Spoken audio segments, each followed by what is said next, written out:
Hey, good morning and welcome to Breakthrough Walls. I'm Ken Walls and I'm your host. And today I have one of my favorite human beings on planet Earth, or any other planet for that matter, the one and only Sharla Frost.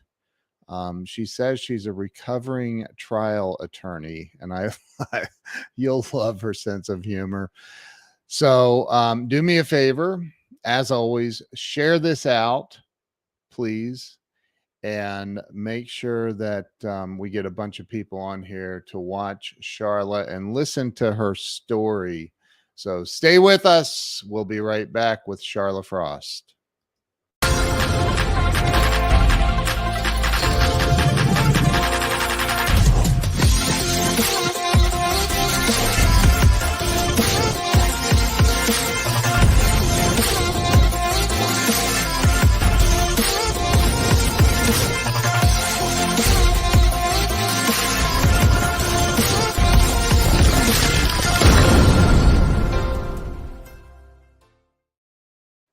And we are back. I see Jose and Nick and Katya, and I'm now going to bring the one and only Sharla on.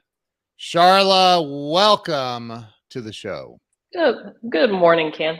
Good morning. It's good to have you here. Thank you for having me. We have Dennis from China joining us, by the way. He's going to bed. He can watch this when he wakes up. That's right. So, Sharla, thank you for agreeing to come on and be my next my next guest on the show. I'm kidding. I'm so grateful to, number one, know you and have you in my life and be able to call you a friend. I'm also very excited to hear your entire story because I know it's a great story.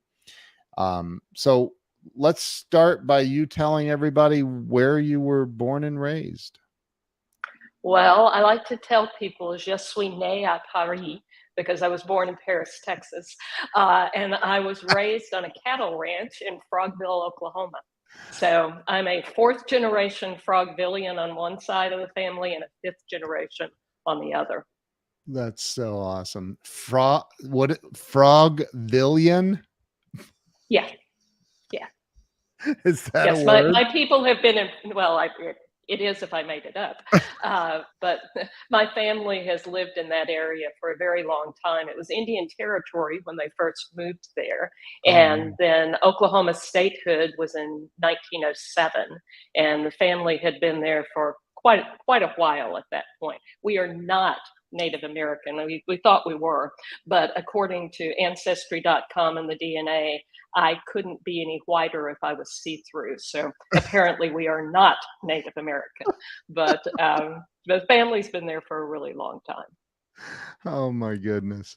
So what was it like? So for you because you grew up there in Frogville for the most part, right? I did. How long were you in Paris? Probably about a week and a half, because I was born at the old hospital, which will make sense to the people who live around Paris. But my parents lived in Hugo at the time, which is the county seat of Choctaw County, which is where Frogville is located. It has the distinction of being the poorest county in the state of Oklahoma, going back apparently to the time that my relatives showed up there in the late 1800s. But the family has been here for a long time. Isn't that where the casinos are?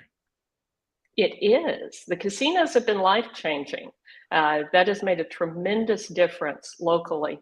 The Choctaw Nation of Oklahoma is the largest employer in the area and is responsible for some just tremendous improvements locally over the last 15 to 20 years. Big difference from when I was growing up. And it's still the poorest county in Oklahoma? Still the poorest county in Oklahoma. We're working on that. I am on the Oklahoma Southeast Board, which is a sort of community chamber of commerce. And I'm working with a couple of other economic development groups. And we'll see. There are some nibbles that looks like we might get some actual development in this part of the world, but we have great people and wonderful resources. So if anyone's looking for a place they'd like to do business, Choctaw County's open. We'd love to have you.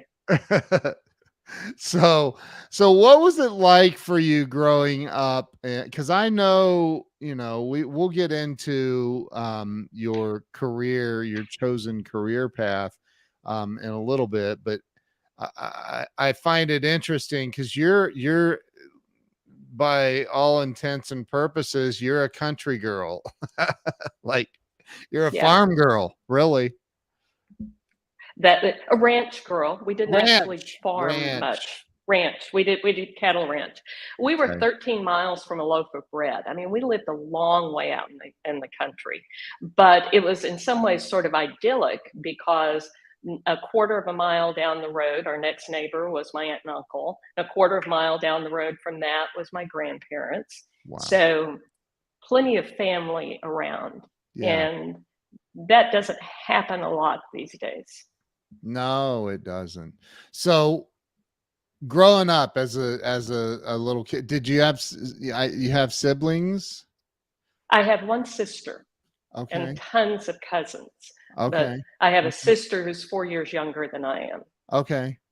So what was it like for you though, growing up out in, I mean, because I've been up there. I know it's literally the middle of nowheresville, Well, it is, but that's all you know as a child. Yeah, right? that was normal for me, and it was quiet, and we didn't have a lot of concerns or restrictions. The world wasn't as scary as it is now. Sure.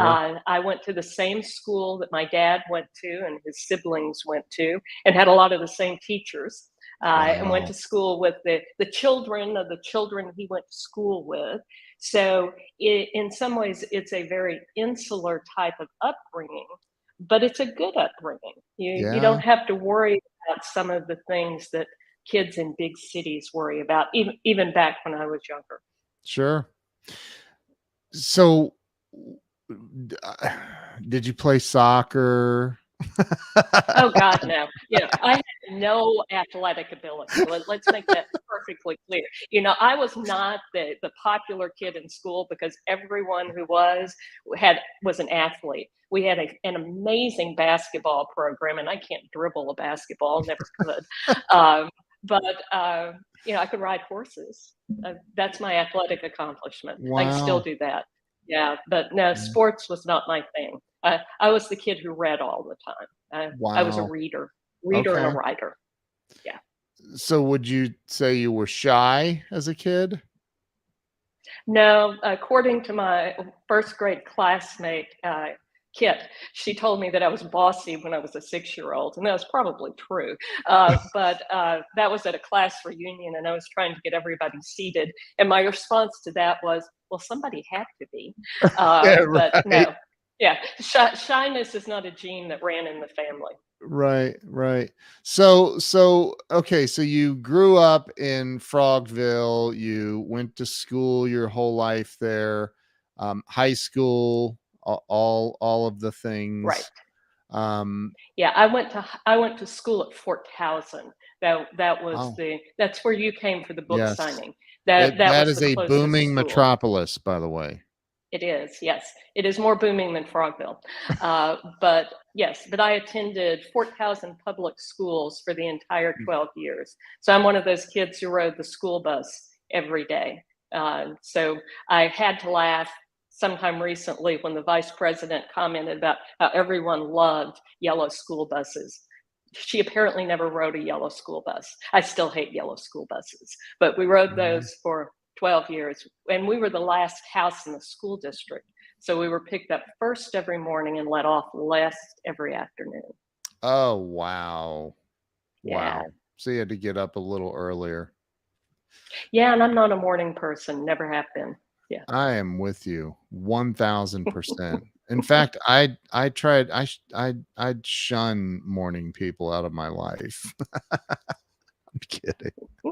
So okay, so You went to school, high school, all of the normal kid things. Um, Grew up on this ranch, raising cattle, and you had horses and all of that, right? Right. Um, Correct. did so you ended up going to college after high school? I Was did. that something that you always knew you were going to do, is go to college? Our parents made it very clear from the time we could walk that we were going to college. So Oh, that was wow. not really a question. It was sort of a, where am I going to go and how are we going to afford it? Because Daddy was a railroad engineer and Mama stayed at home and was the home engineer, and they took care of the cattle. That was sort of their sideline. But that was the real question. How was I going to go to school? Where was I going to go? Wow. So, Jacqueline is on here. Now I understand the Yeah. title of your book. Yeah. So, and we're going Yeah. to get into that actually, but okay. So, where did you go to college? Ohio State I went to University. college. No, Southeastern Oklahoma State University. Reba Oh, McIntyre, Dennis Rodman, and I like to think are the three fabulous graduates there. Uh, Reba wow. was there before I was. Dennis was there, is a little younger than I am, so he was there when I was in college, but I didn't know him. Just kind of knew who he was. But that's where I went to school. I managed to get a full ride academic scholarship, so that opened a lot of doors, as you Sure. can well Wow. imagine. Yeah. Yeah. Yeah. So, you went, and what was your major? You're in undergrad. Oh, I was an English and speech double major. I was going to be completely unemployable if I didn't get into law school because I didn't Oh do an my. education degree. That's a college with a significant education program, and they do an excellent job on it. But I never wanted to teach. So one of the few knockdown, drag out fights my dad and I ever had, he wanted me to get a teaching degree. And it was like, I am never teaching. If I have to pick up beer cans on a beach, I am not going to teach. But I had a high school principal my senior year of high school who was what I called an old used up lawyer. He didn't like practicing law, but he really liked teaching. And he got along well with kids, but he didn't get along well with either the administrators or the parents. So he went from little school to little school, and he happened to be at mine that particular year. And he taught a law class, the last class of the day, and he had handpicked the students. And at the end of the first semester, he sat me down and said, okay, what are you going to do when you go to school? And I said, well, I'm going to be an executive secretary because my favorite aunt was a secretary. And that seemed to be what I needed to do. And he was like, no, no, no, no, no, no, no. You're going to have a secretary. You're not going to be a secretary. So he suggested that I really ought to think about going to law school, which I had given no thought to. I knew I wasn't going to business school. I'm not math oriented. So that was probably not going to be my path in life. But law Right. school sounded okay. So, seemed like a good idea. And it kind of worked out. I, I, I I don't think I've ever heard anybody sound so excited about the potential of being an executive secretary. I'm just, Well, I was a small town kid, yeah, and sure. my high school counselor's favorite sister was an executive secretary for a petroleum company.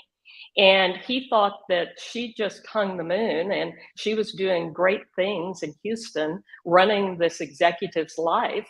And Wow. he thought I had the right skill set for that. And I probably did. I'd have probably Yeah. been a terrible secretary. Because I am bossy, but that probably saved someone from having me as their executive assistant. But Yeah. it seemed like a logical thing. I could type, I could read, I could write. I was a girl. What else was I going to do? I didn't want to go to medical school. My hands shake, so nobody's going to let me close to them, and I get queasy at the thought of blood, much less the sight. So it Right. wasn't going to be nursing or any of that sort of stuff. So secretary seemed like not a bad idea. Okay. Well, that's a logical conclusion, I guess. So okay, so you went to college, you ended up getting into law school. What law school did you I did. attend? I went to Baylor in Waco. So Baylor. I Yeah. wanted to be a litigator. One of the things I had done in college, because I was on a full ride, so I could take kind of any sort of classes that I wanted, I had convinced the debate coach to let me debate. I had seen a flyer in the hallway that said, essentially, full ride scholarship, law school, Baylor, former debaters. It's like, well, maybe I could afford to go to law school if I could get a debate scholarship. I was not a debater. We didn't have a debate program at my high school. Right. So I marched into the debate coach and said, I'd like to debate.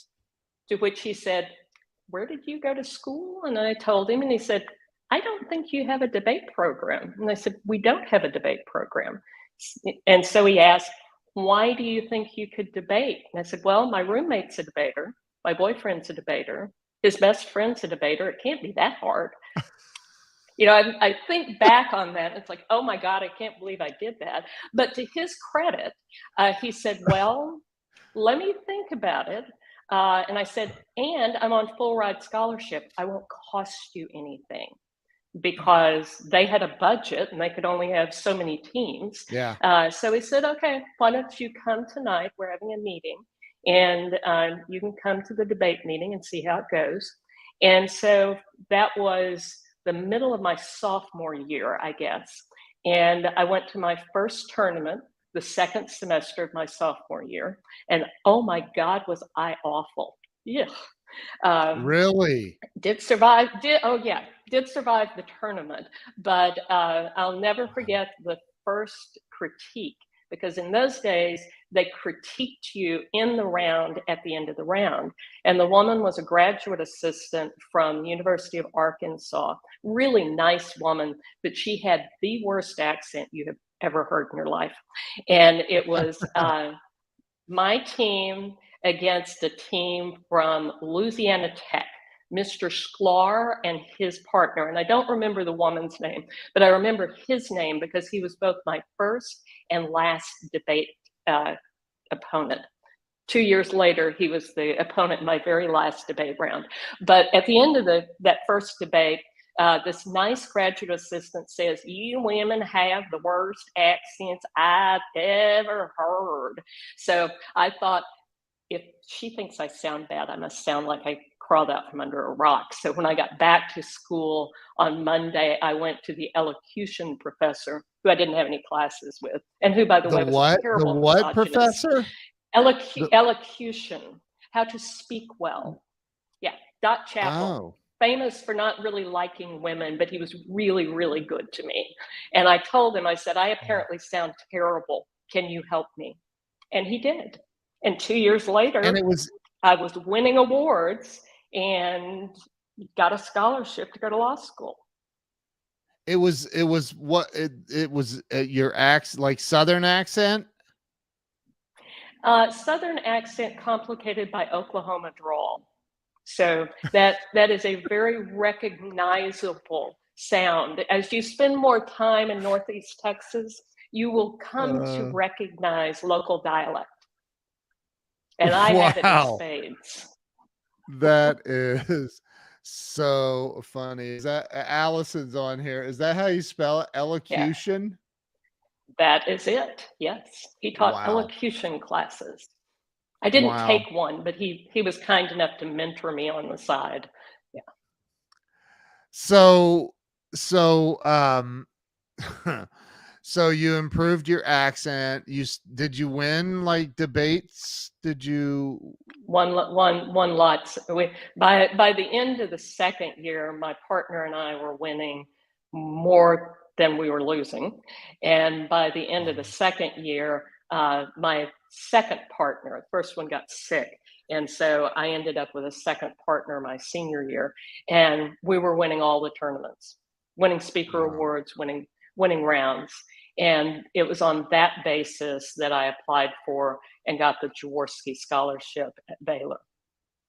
Not Wow. understanding, of course, the statistical unlikelihood of doing that, but I've always been willing to sort of throw myself out there and see what I could apply for.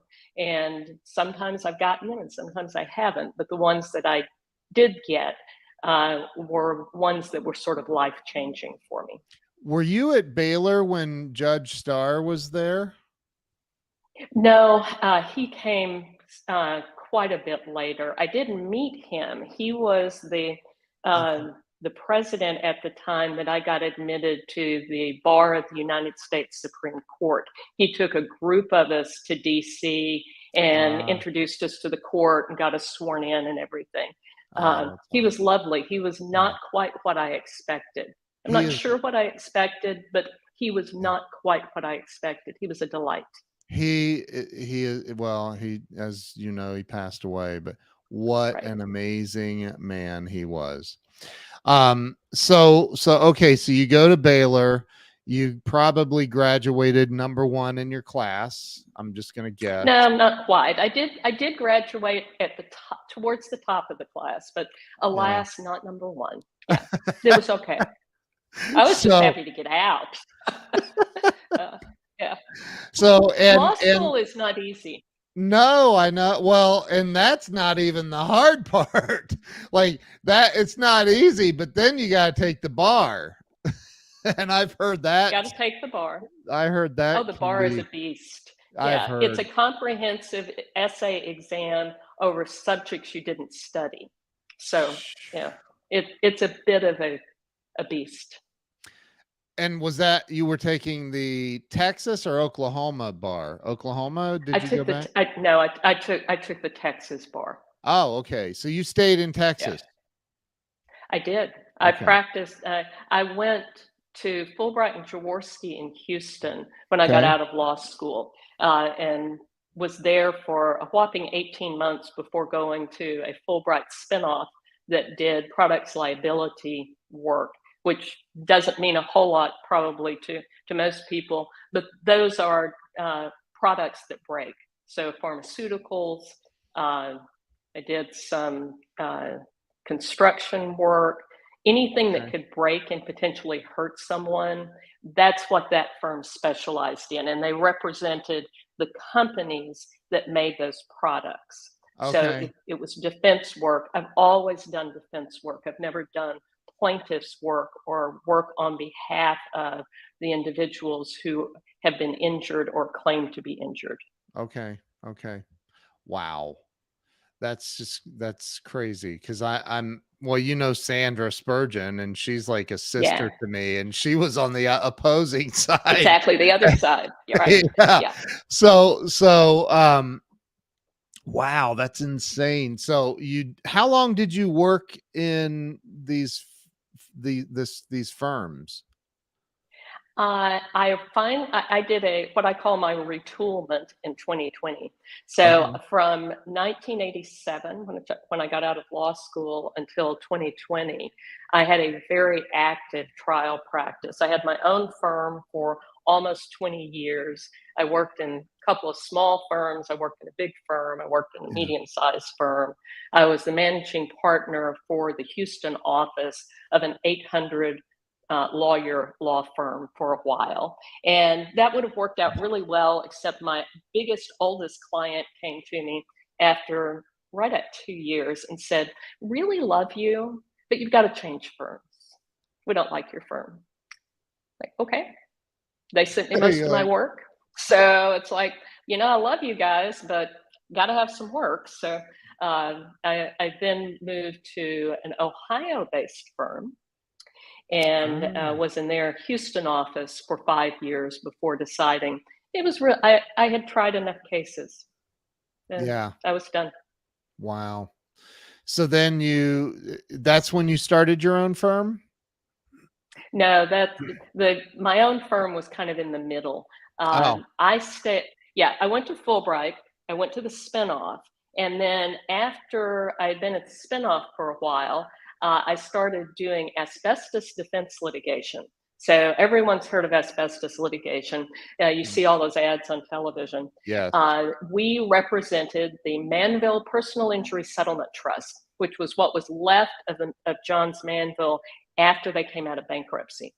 And the partner that I was hired to work for had a midlife crisis and went to West Texas with the dog after about 6 months after I got there. And I was the only one who'd ever worked on the cases. Oh. So as a third year lawyer, I had like 10,000 cases I was responsible for and wasn't smart enough to know I didn't know what I was doing. So I just did what needed to be done. And in the process of doing all of that, I got to know a former partner from the firm where I was working, a guy by the name of Jim Powers, who's still a very good friend of mine. And after a hearing, I went up to him and said, "You don't know me, but I think I work at your old firm." And he said, "Where do you work?" And I told him, and he said, "That is my old firm. Wow. Why don't you come with us to the Defense Council meeting this afternoon?" Which I didn't realize was code for drinks at the Four Seasons bar for a couple of hours after the hearing so that everybody could figure out who was going to do what.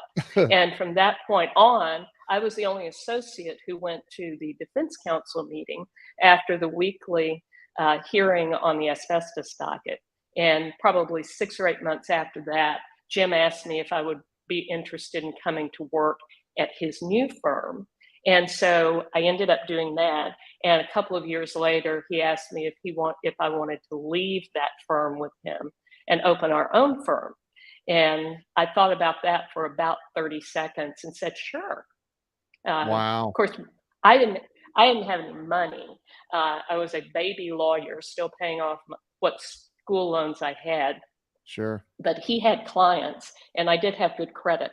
So we took his clients and my credit card and opened a firm and had the firm for right at 20 years. Once Texas passed tort reform, which did away with 80 to 90% of the work that we were doing, then we needed to do something else. And that's when we moved to the 800 lawyer firm.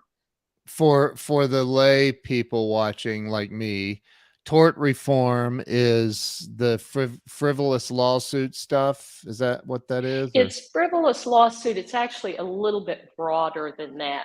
In Texas, they changed the law so that there were caps on recovery. So there were limits on what somebody could get in a lawsuit. And they changed some of the standards of proof, making it harder for someone like Sandra Spurgeon to prove their case. And many of those cases could be filed in other states. So the cases, by and large, migrated elsewhere. Cases that had been filed in Texas went to California, or they went to New York, or they went to Illinois. And unless you were licensed in one of those other states, you couldn't necessarily follow them. I was lucky. I had clients for whom I was on their national trial team. So while I wasn't still trying cases in Texas, I was still trying cases, and I was trying them all over the United States. And that was great, but I couldn't take my 50 lawyers with me. So we went from 50 to 8, and then we moved our 8 to the 800 lawyer firm. And I operated their Houston office for a while. Wow. That's insane.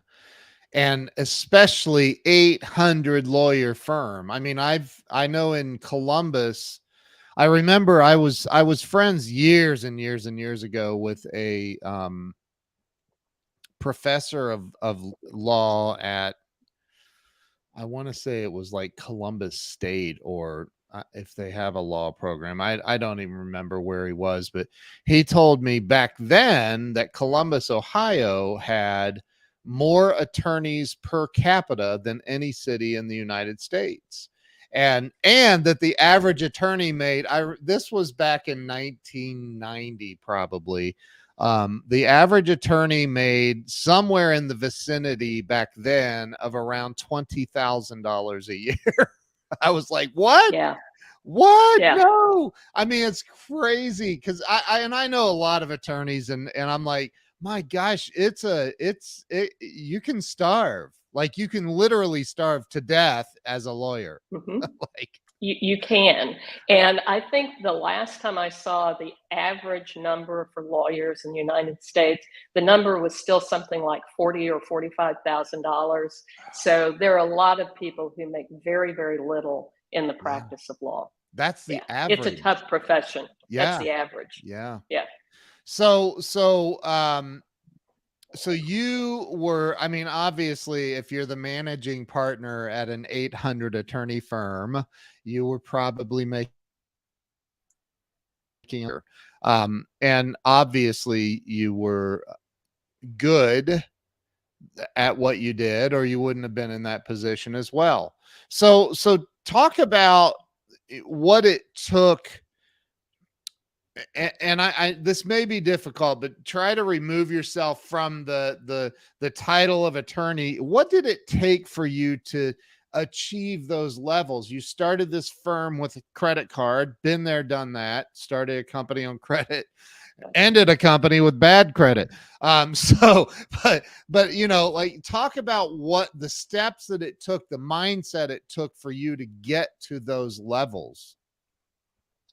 Well, I think the biggest thing is that you always just have to keep moving. I didn't have the luxury of not being successful. My family was blue collar. I didn't come with a trust fund. So I had gone to law school. I was going to have to make a living from it. So that was sort of my motivator and my mindset. And I studied really hard in law school. I didn't have a background in law because there weren't any lawyers in my family. So I didn't have sort of that inborn understanding of how the law worked and how the system worked. Right. And you just keep plowing through it. So I plowed through law school. I wanted to do trials. I thought that's really what I wanted to do. And at the first law firm, that really wasn't much of an option. As it turned out, I did not understand, because I didn't have that background, that big firms really don't try that many lawsuits. They manage cases and they take care of client business and they do all that sort of thing. But baby lawyers don't get to go to trial in multi-million-dollar cases. I mean, makes sense Uh, if you think about it, but it didn't make yeah. sense to me as a baby lawyer. I thought that's what I was going to be doing. And so when I moved to the second firm, the good thing about the Manville Trust docket was that they had caps on what could be recovered. And they also had caps on the billing. So the partners lost money if they even thought about those cases. And that gave me the ability to Mm. learn how to manage cases, manage people, and to try cases. I started going to trial, and I'm good in trial. I'm good with juries. I'm not intimidated by the process. And Mm. I sat down and would figure out, what do you have to do to win the case? Right. Because there's a theory for winning every case. You may not win them. With juries, sometimes you do and sometimes you don't. And I tell people I've won cases I should have lost, and I've lost cases I should have won. And anyone who's tried a lot of cases will tell you the same thing. Yeah. I'm always skeptical of lawyers who say, I never lost a case. Well, then you probably didn't go to trial very much, or you were able to cherry pick the cases that you took so you knew exactly whether you were going to win or not. If you're the defendant, you don't have that luxury. So Plaintiff drives that train. right. So and you weren't. I'm assuming. I maybe I shouldn't assume, but you didn't work on a percentage of the settlement, right? Like No, because that you're on the other side. So that's right. you're wow. So We were hourly wage people. I mean, when you get yeah, right down to it, sure. a buddy of mine from law school had an MIT undergraduate, and I think in bioengineering, something. He's scary smart. Anyway, he sat down at the end of our first year of practice and calculated what we actually made per hour as associates. Yeah. And let's just say that was not very encouraging. Yeah. But yeah, but You're like, but wait a that minute. that's the way the profession works. Sure. But to your question about how did I get from, you know, starting to stopping, you have to persevere. It's something that I heard Ramey talking about last night Yeah. on the presentation that he did. But no matter what happened, I found another way to do it. Yeah. Our biggest client, when we had the firm, our own firm, Powers and Frost, Jim and I, our only client, because they wouldn't let us really work for anyone else, went bankrupt. I was in the middle of trial. They filed for bankruptcy on a Sunday in the judge's living room. Yes, I'm still a little bitter about that. Wow. And I had to go to the courthouse, tell the judge that my client was bankrupt, so I was going home, and then go back and lay off everyone who worked for me because we didn't have any work for them. The rent was paid through the end of the month, and the computers were paid for. So we told all of them we would help them find jobs, which we did, and they could use our facilities as much as they wanted. But we were fortunate. We got a call the day after the bankruptcy from a potential new client who was going to come and interview us. And so I called all those people I had just laid off and said, here's the deal. If we get this work, we'll rehire you and I'll pay you for the time, but I don't have any money. So if you will come and sit at your desk, because you will be the people who are doing the work, we're all going to interview for this work. And if we get the work, we'll pay you. Oh my And God. so when the client got there, they sent 4 people from the East Coast to come down and interview us. And everybody was there. We had one person who had already taken a new job and couldn't be there.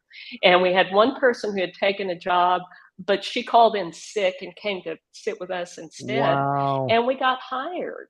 Wow. And we then, moved forward with that work. I waited a couple of years to tell the guys that none of the people they saw that day actually worked for me that day. That's so But awesome, though. but we needed the work, and we were People good for the don't work. We were the right people. see that. That's so.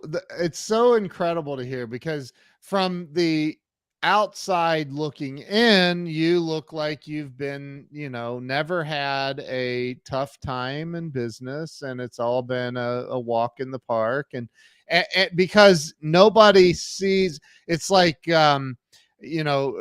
people say this. I've heard Grant Cardone say it. A lot of people talk about, like, I'm an overnight success that took 20 years to get there. Right.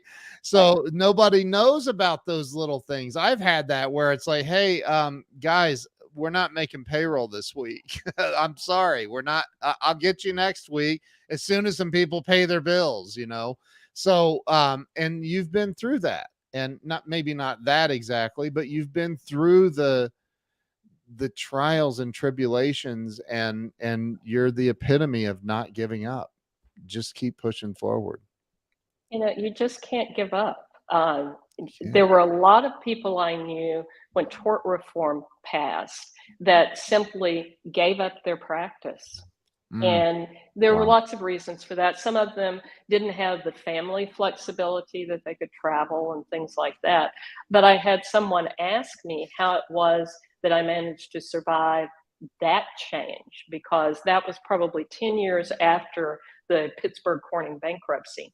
But I don't have children, so that gave me flexibility that some others didn't have, and I was willing to travel.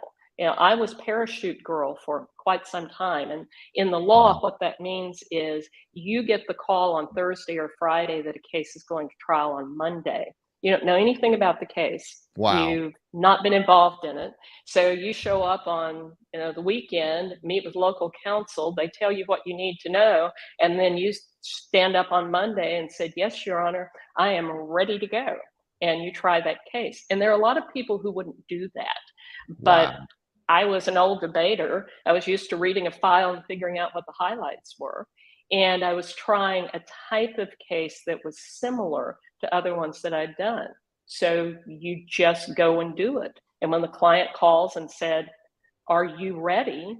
Can you be available? Will you go? The answer to all of those is always yes. And then you figure out how to do it. But if you don't have the the background, you don't have a big bank account, and you don't have the trust fund, you figure out ways to do that. I'm sitting here thinking from a business owner, marketer perspective. I'm thinking, okay, if I was good at what you do, like it sounds like you are, um, some of these clients that are, I'll make up numbers. I'm just going to make them up. Let's say somebody's being sued for $100 million and they want me to represent them to beat this case, win this case for them. Um, I work hourly. However, when I win this case, there's a contingency bonus in place. Did you guys do any structure, anything like that ever? No. No, no. Mm. And in the defense world, that's really hard to do. Is it? Uh, yeah, Okay. there may be some companies that'd be willing to do that, but the ones that we worked for, they they paid you by the hour. Now sometimes they paid you generously, Yeah. sometimes they didn't. Yeah. The bigger issue was the company paying the bill, or was an insurance company paying the bill? Right. And insurers are more difficult to get your money out of. Most of our work was direct corporate representation, Yeah. and the clients were good about paying. They didn't always pay quickly. So when you say, sometimes you couldn't meet payroll, I took money out of my retirement account on more than one occasion to cover payroll. Yeah. Now, I got paid back when Sure. the funds came in, but those are not the things that you show to the outside. If you're going to be successful, you figure out a way to make it work, Yep. and you do it. You don't complain about it. Amen. I'm not a big Eat, complainer. eat peanut butter and jelly and until somebody pays the bill. Like Right. I can't, I have been there. Oh my gosh. And I hate peanut butter and jelly, but at some point, and I think you said it was 2020, you made a shift. You had a big life shift. Yeah. Talk about that. I mean, we've kind of laid the groundwork. You were obviously a very, very successful, um, I would say probably passionate attorney. Um, but you made a shift. Talk about that. I had always enjoyed doing trial work, and my trial professor in law school told us at one point, he said, "You only have so many trials in you. You'll wake up one day and say, 'I'm done.'" And I thought, yeah, what does he know? Well, I woke up one morning and went, "I'm done." I had been living out of a suitcase. I heard your interview with actually, I think I heard Allison Turner's interview with Craig Duswalt, and he talked about when he was working with Guns N' Roses and Air Supply.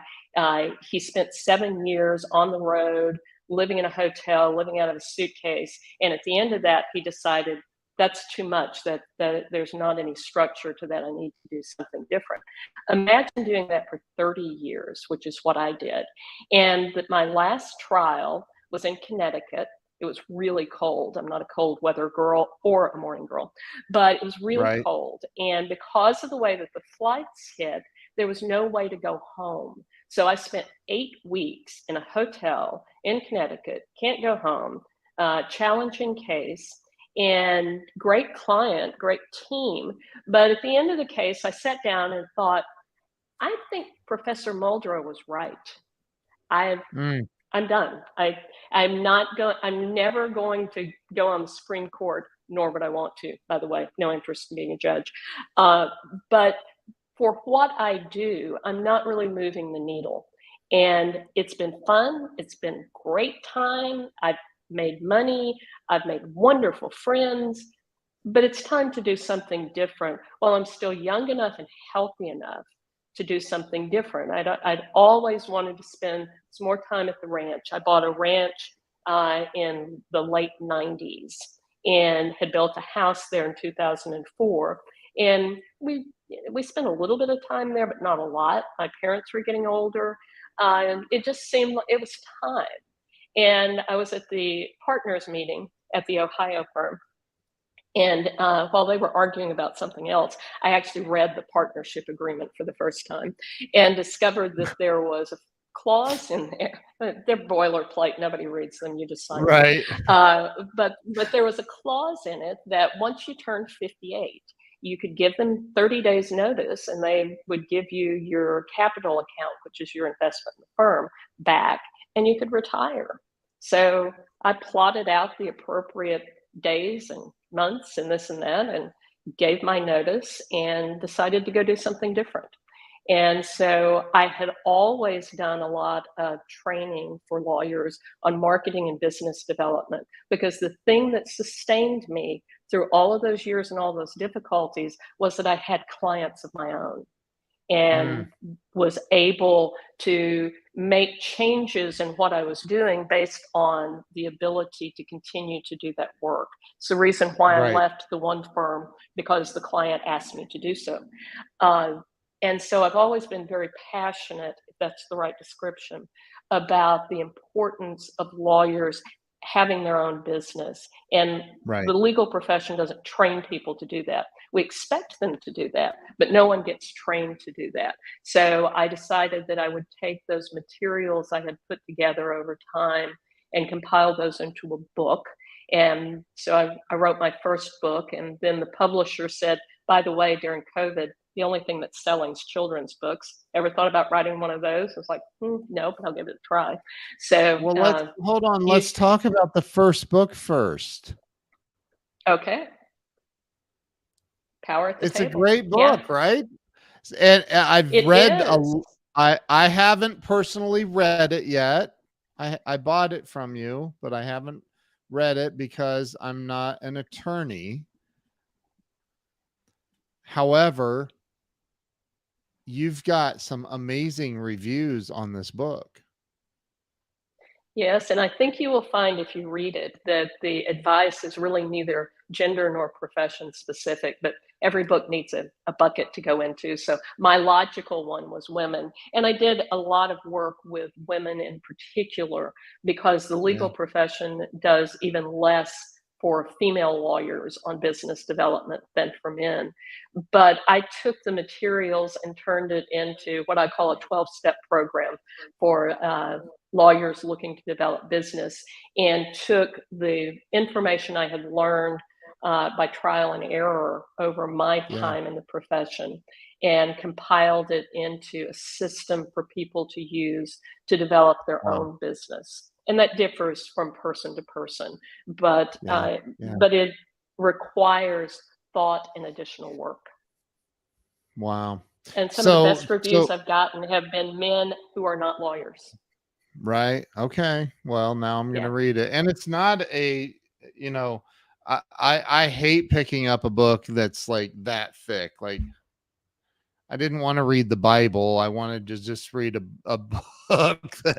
And it's not a huge book. It's looks like a fairly easy to read book. So I'll read it. You have my word. Yeah.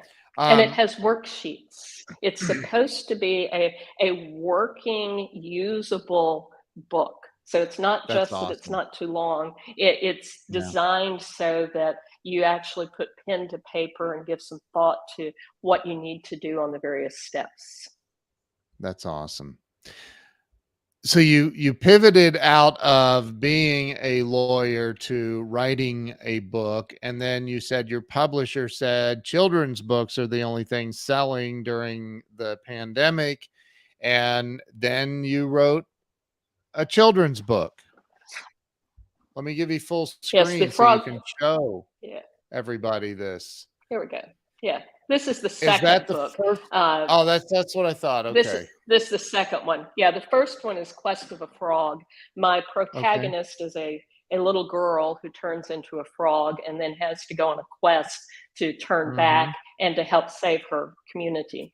The second book is, of course, the second leg of the quest. And then the third book is essentially finished. We plan to launch it on March 20th, which is International Frog Day. And then I'm Mm, working on a couple of others. One with the Oklahoma Historical Society. It's going to be about a mule, Jimmy Lane the mule, who went to the Civil War battlefields in Oklahoma, a real mule, and actually real battlefields, and he was there. So wow. that's to coordinate with the 200th anniversary of the opening of the forts in Oklahoma, Fort Gibson and Fort Towson. Wow. So you're you're that's what's amazing about you. You're writing all kinds of different types of books. I mean, those go into many different buckets. I mean, Power at the Table goes into, one bucket, but then you have the kids' books, the children's books. Talk about the storyline in Frogville. As you mentioned, you're from or live in Frogville, Oklahoma. Um, why did you title your book the name of the town that you're in? Besides, it's a cool name. Well, it's a cool name. Yeah, it's Yeah. cute. It gives Yeah. a tie-in in connection with my business development efforts for both Fort Towson and southeastern Oklahoma generally. Anything that can be tagged to Oklahoma is Yeah. helpful. And Yeah. it was sort of a natural title usage, and it is cute. Many, many years ago, I met and I always forget his name. He was Speaker of the House, the little guy from Bug Tussle. Um, and I was in Mm. college at the time, and Carl Albert. Uh, I was in college at the time, and he suggested that I should tell everyone I ever met that I was from Frogville. He said, they won't remember your name. They never remember my name, and I don't remember its name. So, he was right about that. But he said they'll Yeah. always remember where you're from. So it's important to Wow. have something that people remember. And that was some of the best advice that I got. And Wow. that seemed to be a good way to pay homage to where I was from. That's so awesome. What's the storyline in the book? The Well, first book. when first book, when the children in Frogville turn 13, they turn into a frog because the city is under a curse left by a wizard who wasn't very good at what he did, but the town wasn't very nice to him. So he condemned them for, as it turned out, basically eternity, that all of their Wow. children would turn into frogs, and they had At to get a royal 13. kiss at 13, at midnight, the minute they turned 13. And Wow. that had happened from the time that he said the curse until Lily and her brother Crocus, who are twins, turned 13. And Crocus, because he was the boy, it's always the boy who turns into the frog, was the one who Yeah. was trained to go on the quest. Except when midnight came, Lily is the one who turned into the frog because she was the firstborn twin. So she then Oh, has to go on a quest to find a way to alleviate her frogness and potentially to wow. save her city. And the theme of the book is friendship, because it turns out that it is a friendship kiss that saves her. It is not a romantic kiss. So it's important that children understand that friendship is important.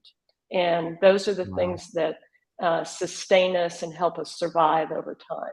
So it's really a very traditional kind of fairy tale, very little Yeah. political about it, but it's about the themes of survival and perseverance. And my protagonist is a little girl.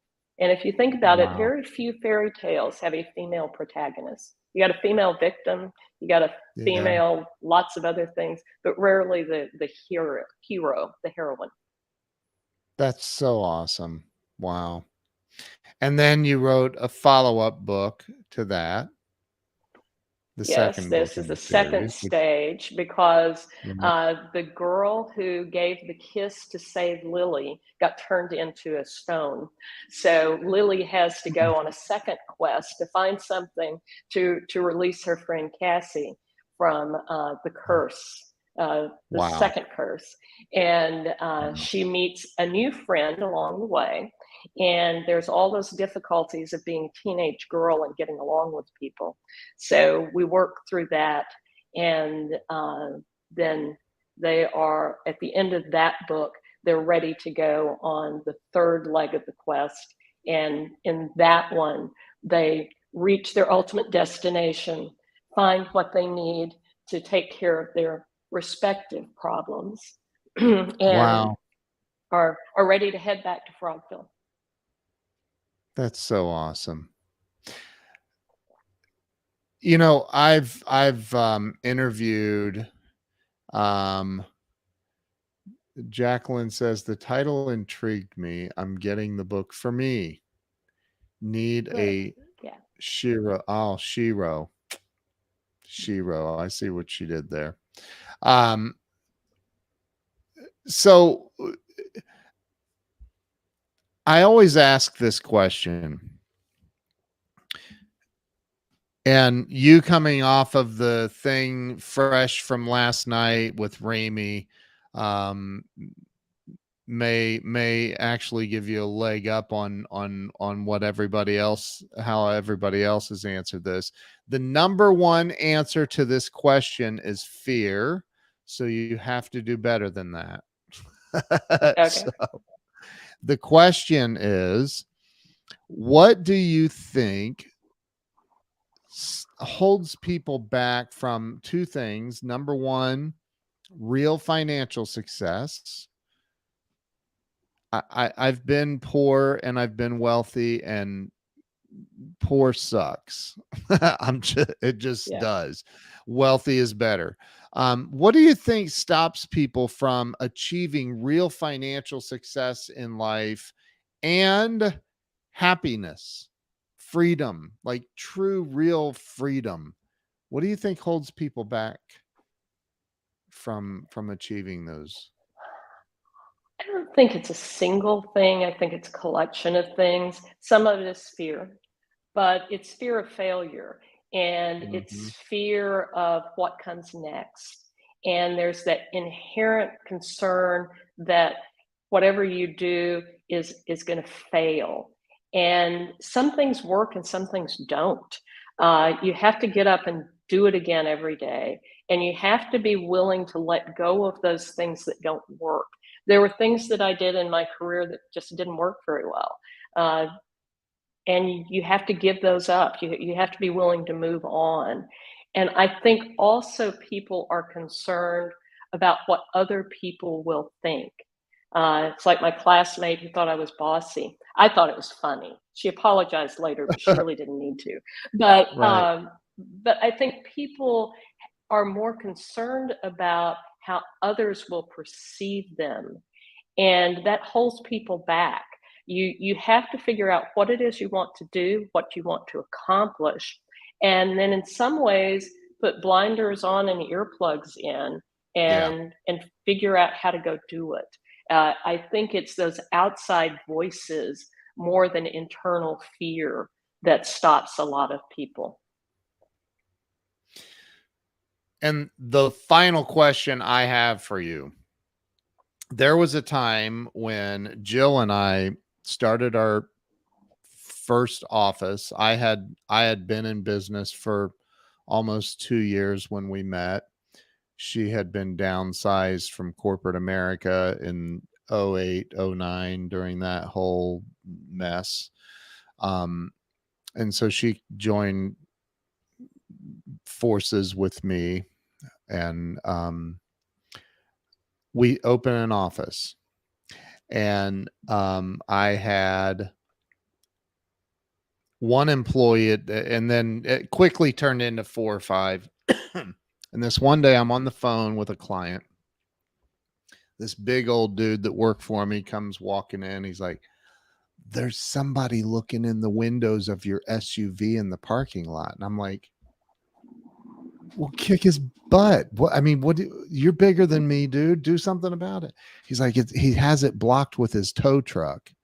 And I'm like, oh no, he's here to repo my car. I'm like, I gotta go. And so I go, and I don't know if you've ever had to do this, but trying to convince the repo man to not take your vehicle is impossible. It doesn't work. And I watched my car get towed away in front of all of my employees standing out in the parking lot at my office. And at that moment, I'll never forget it because I thought, what is the point of being here? What's the point of going on from this point forward? I was so humiliated. I was devastated. I was all of those things.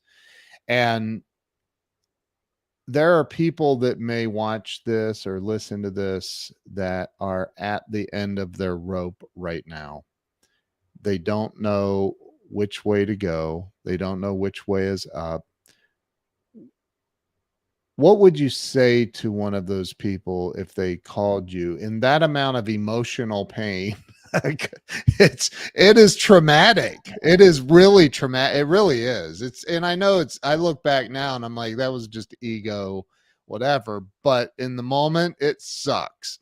So what would you say to somebody that's going through the crap right now? Maybe their electric's getting shut off, or I mean, people are there are people having a hard time in life. What would you say to them? Well, the first thing I would say to them is that life gets better. You're going to survive. It's going to be ugly. There was no worse feeling than when I had to go in and tell all those people they didn't have a job. What do you do? Yeah. Um, but you take a deep breath and you evaluate the things that you do have left. And then you start making calls and you talk to the people that you know are supporters. Don't call the people who are going to say, well, of course I knew you were going to fail. You want to talk to, because there are those, Oh my I God, was just yes. exactly, I was just waiting for this day because I knew this was going to happen to you. No, you want to call the people that are supportive Yeah. and that have an understanding of what you've been doing and what you're capable of doing. And it will get better, but it won't get better if you don't do something. I suspect that you went the next day and you did go back to work, obviously, Yeah. and you worked and you figured out what you were going to do about a new car, a different Yeah. car. Yeah. And that's what you do. You just have to slog through it. And Yep. it does. It sucks. It's terrible. It's painful. It's embarrassing. It's all of those things. But you just have to keep moving. And the fact that you keep moving will distinguish you from 98% of the rest of the world. Because Yep. most people just give up at that point. Yeah. They sit and say, yeah, I guess everybody was right. I knew that was going to happen to me. Well, no, it happens to people, but people recover. Yep. And that's one of the interesting things about Ramey's book, which for those of you who don't know, is Can You Really Think and Grow Rich? I think Yeah. is the title of Can it. you really? Yep. Can you really think? Yeah. Yeah. And it talks about the process of starting again. And the most important thing is you just have to start again. Yeah. You just have to get up and go again tomorrow because there will be a tomorrow. And unless you just give up and give in, things will get better. But you have to do better and you have to work and you have to be practical about things. Yeah. I made money, but I didn't waste money. A friend Right. of mine still makes fun of me because I never bought a really, really expensive sports car. I didn't need a really expensive sports car. I used that money to buy a ranch. Right. And that was a better use of my money. Right. But you have to make choices and decisions in life, and you have to keep going. You can't just sit down and stop. Amen. I know in the last year, I don't want to pick any scabs, but I know you recently went through the loss of your father, and you've been through life happens to all of us. and It I'm does. again, go ahead. No, life does. Yeah. And you have to find a way to find peace with the things that happen Yeah. and figure out what you're going to do next. It may not be writing a children's book. It may be getting up and going to work tomorrow. Uh, but you have to figure out what's next. There's because there's always something that's next. Yeah. You just have to Yeah. figure out what that is. Yeah. And next may be good, next may be terrible. But if it's terrible, then you figure out what's next after that because there will be something. What's That's my next view for on life. you? What's next for Sharla? Well, Charlotte is going to do a little bit of a rewrite on the Power at the Table book so that it is less gender and profession specific, so it stops scaring off potential readers. I'm going to do a couple more children's books. I've got some outlined. And I would like to go back to doing training and speaking. I do some expert witness work, which is really fun. That's kind of a nice change to be on the other side of the table from what I always did. Uh, but I'll do some of that. I do some strategic consulting with lawyers, both plaintiffs and defendants. So that's been fun. People send me stuff and say, look at this and tell me what you think. And so I look at it and tell them what I think. Sometimes they like it and sometimes they don't. Uh, but that's interesting. I'll continue to do a little bit of that. Yeah. And I want to do more speaking. I enjoy speaking and I like crowds and I'm not intimidated by strangers. You are a real life rock star. And I just, I drove up to Oklahoma, which was just under 2 hours to where you live. Well, no, to where you were having a book signing. Um, Right. and it is a really beautiful drive going up there, by the way, for those of you in North Texas that don't go up to Oklahoma. Um, but you're just, I just love your energy. I love your energy. I love your story. I love your tenacity.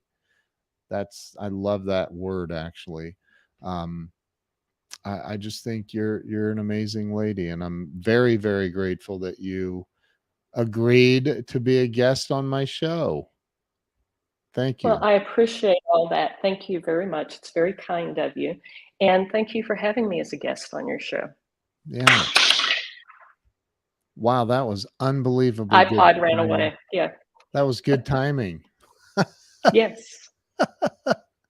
I think the iPods are saying they're done. Yeah. Yeah. Well, Sharla, thank you so much. And Renee is gonna get your books. So that's awesome. Thank you. You will love Yeah, it. Jacqueline is getting your books as well. Jacqueline.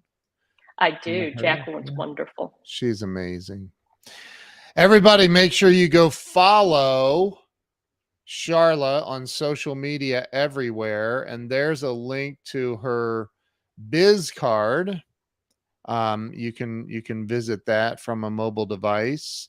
And then you'll have a new website coming out very soon as well. So Sharla, you are amazing. Thank you so much for coming on today and sharing your heart and wisdom and story with everybody. And um, as you already know, if there's anything I can ever do for you, I'm a phone call away. So thank you. Thank you, Ken. And everybody, make sure you go follow Sharla everywhere on social media because she is amazing. And we will see you all later. Thanks so much, Sharla. Bye, Ken. Bye bye.